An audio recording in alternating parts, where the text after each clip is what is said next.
Hi, my name is Brenda Pascalis. I will identify the dietary guideline for obesity. People who are obesity should eat whole grain food, which packed with vitamin, mineral, and also natural gluten-free. For example, steel cut oat or rose oat. Second is eat more fish because it is sources of protein and contain many vitamins and minerals that our body need. For example, oily fish because it is rich in certain type of fat called omega-3 fatty acids.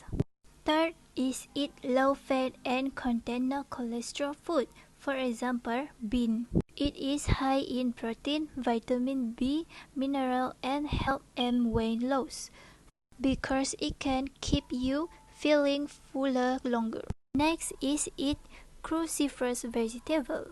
For example, cabbage and broccoli because it is sources of nutrients such as vitamin C, vitamin E, and vitamin K that our body needs.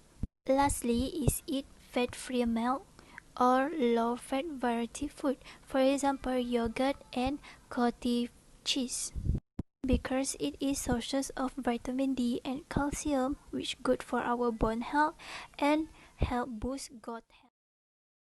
My name is Nurul Filzah and I will explain on how the dietary guidelines ensure the health of the consumers. Firstly, adopt a healthy eating pattern. A balanced diet based on nutrient-rich foods. Malaysians should eat at least half of which are whole grains. For example, eat whole grain food like oats. It is the best to choose a healthy eating pattern to support your personal calorie limit to achieve and maintain a healthy weight. Next is limit added sugar. Added sugar can be found in processed foods, sweets, and prepared foods.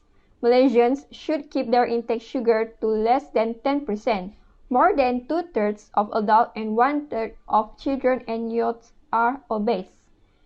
Added sugar can cause diabetes, obesity, and heart disease. Too much saturated fat is bad for health.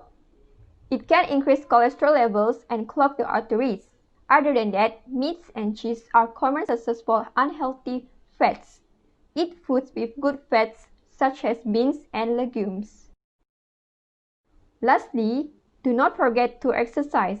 It is to support a healthy body weight, to reduce the risk of chronic disease, and to prevent the high cholesterol and diabetes. Hello, my name is Brenana Joseph and I will explain about how obesity can still occur despite the existence of the dietary guidelines. Okay, first, despite the availability of dietary guidelines, obesity still occurs as consumption of high amounts of energy, especially fat and sugar, is deniable. However, we tend to not burn off energy through exercise, which then the surplus energy will be stored as fat. That is means by eating too much and moving too little, whereby the fat then will be stored in the body and lead to obesity. Next is habits, and family members tend to share similar eating habits. And although dietary guidelines exist, since they live in one house, each other tend to copy or follow the same eating habits. Next is disease and medication. Disease such as the arthritis, it can lead to decreased activity that result in the weight gain, while medications such as antidepressant and diabetes medication, it leads to weight gain if it does not compensate through diet or especially exercise. So, what should be done? Exercise. Since the dietary guidelines cannot prevent obesity from occurring, so people need to practice exercise in order to burn calories. or the surplus energy consumed. Since everything starts from home, so family members need to encourage each other to exercise more. So people also tend to need to be exposed more on effect of obesity to their body, so that it can increase their awareness. Obesity. Obesity is a condition that is associated with having an excess of body fat. Obesity is classified as having a body mass index of 30 or greater. The National Health and Morbidity Survey 2019 findings showed that 50.1% of adults in Malaysia were either overweight or obese.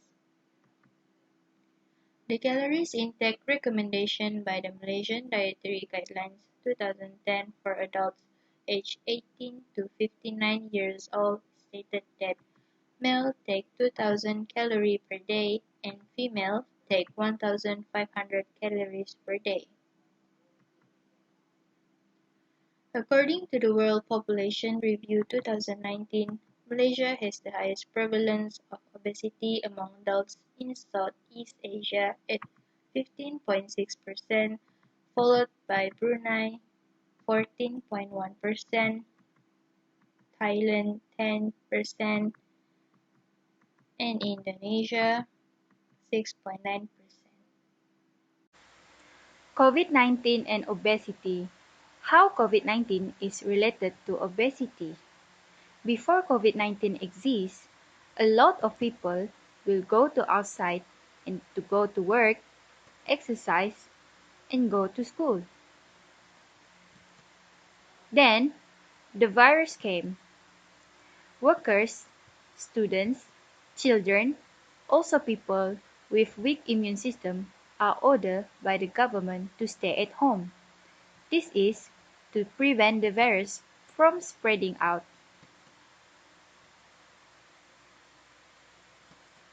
Due to the COVID-19, people at home will feel boring as they don't have jobs to do. As a result, they tend to eat as much as they can, which can lead them to obesity. At the end, people will gain weight and become obesity as they cannot go outside. So here is the infographic of food labeling, which contains the food labeling guidelines and also one example of food labeling. First, we go for the food labeling. We have to start with serving information to inform the customer about the size per servings, how many servings in the package. And next, we get enough of beneficial nutrients to fulfill what the body needs. Besides, to understand the daily value, so we get to control our daily intake, and also to check total calories, so we get to know about how much the calories that contain in the food. Lastly, the serving size, so that the customers are well informed that how much they need to consume to prevent themselves from over consuming. People always get deceived by the term low fat. It actually contains a lot of sugar to enhance the flavor. And for example, Yoplait yogurt, it contains like over 7 teaspoons of sugar. And for food labeling, marketers tend to trick the customers by making the products look healthier and more appealing. And also the color of the packaging influence the customers. For example, green, that is always used by the healthy foods brands.